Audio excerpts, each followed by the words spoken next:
నేనున్నానని ప్రజా సమస్యలపై వేగంగా స్పందిస్తున్న మంత్రి లోకేష్ అట ట్విట్టర్లో లోకేష్కు వినతులు వెలువ వెంటనే స్పందించి మా టీం వస్తుందంటూ భరోసా. 2-3 రోజుల్లోనే సహాయము అందజేత ఇప్పటికే వందల్లో సమస్యల పరిష్కారం కృతజ్ఞతలు తెలుపుతున్న బాధితులు ప్రజా సమస్యలను తెలుసుకుంటున్న మంత్రి నారా లోకేష్. చీపురుపల్లి ప్రదీపు అనే యువకుడు తీవ్ర అనారోగ్యంతో వైజాగ్లోని ఓ ప్రైవేట్ హాస్పిటల్లో చికిత్స పొందుతున్నాడు. వైద్యం కోసం 4 లక్షల ఖర్చు అవుతుందని సాయం చేయండి అని కోరాడు. ట్విట్టర్లో వారి ఆవేదన చూసిన మంత్రి నారా లోకేష్ వెంటనే స్పందించారు. మా టీం మీ దగ్గరకు వస్తుందని చూసుకుంటుందని భరోసా ఇచ్చారు. లోకేష్ అన్న, నేను 2 నెలలుగా రేషన్ తీసుకోకపోవడంతో రేషన్ కార్డు ఆగిపోయింది. దీంతో ఆరోగ్యశ్రీ లబ్ధి రాలేదు. కాలు విరిగి ప్రస్తుతం వినుకొండలో చికిత్స పొందుతున్నాను, సాయం చేయండి అంటూ ట్విట్టర్లో పోస్ట్ చేశాడు. ఈ పోస్ట్ను నిన్న చూసిన లోకేష్ వెంటనే స్పందించారు. తన టీం మీకు టచ్లోకి వస్తుందని హామీ ఇచ్చారట. ఇలా ఒకరిద్దరు కాదు, రోజుకు అనేక మంది అట. మంత్రి నారా లోకేష్ నేనున్నాను అని ప్రజా సమస్యలపైన ఆయన మంత్రిగా ప్రమాణ స్వీకారం చేసిన డే 1 నుంచే ఒక రకంగా కంప్లీట్గా ఒక చేంజ్ కనపడుతుంది. అంటే గతంలో కూడా మంత్రి చేసిండు 2014 నుంచి 19 మధ్య కాలంలో.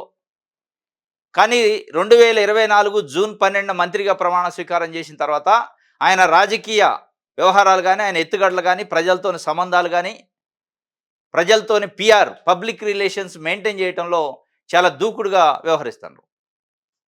అంటే మానవతా దృక్పథంతో అనేక సమస్యలపైన ఆయన డిపార్ట్మెంట్కి కానీ, ఆయనకు సంబంధం లేని విషయాలపైన కూడా ఒక మనిషిగా మానవతావాదిగా స్పందిస్తాడు అనేది ఒక వార్త రాసింది. వాస్తవంగా కొన్ని మనకు చూసినాం. దాంతోపాటు ప్రజా దర్బార్ పెట్టిండు. ఇంటి దగ్గరే ప్రజా దర్బార్ పెట్టి ఆయన కాన్స్టిట్యున్సీ మంగళగిరికి సంబంధించిన నియోజకవర్గ ప్రజలు వాళ్ళకి సమస్యలు ఉంటే వచ్చి ప్రజా దర్బార్లో డైరెక్ట్గా కలవచ్చు అన్నాడు. ఏదైనా పిటిషన్ ఇస్తే వెంటనే కన్సర్న్ ఆఫీసర్లకు మాట్లాడుతున్నారు, ఎండార్జ్ చేస్తాను. దాంతోపాటు రాష్ట్ర వ్యాప్తంగా కూడా ప్రజలు అలవాటయ్యారు ఆయన కలవటానికి ప్రజా దర్బార్లో.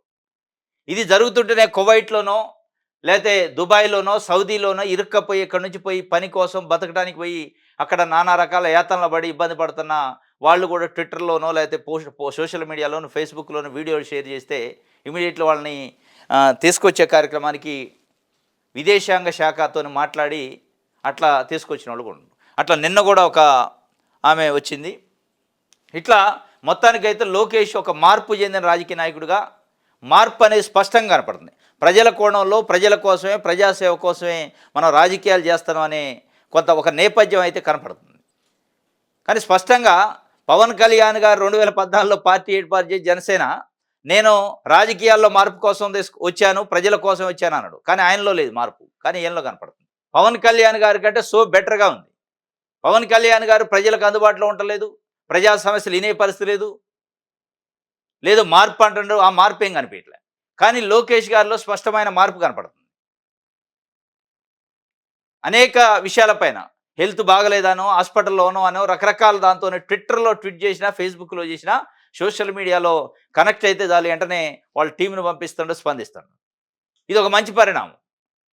కానీ ఈ ప్లేస్లో పవన్ కళ్యాణ్ గారు ఉండాలి.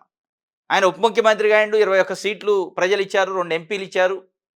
ఒక మార్పు రాష్ట్రంలో, అంటే ఒక రాజకీయ నాయకుడు మార్పు కోసం పార్టీ పెడితే ఎట్లా ఉంటుంది అనేది కనిపించాలి. కానీ కనిపించట్లే.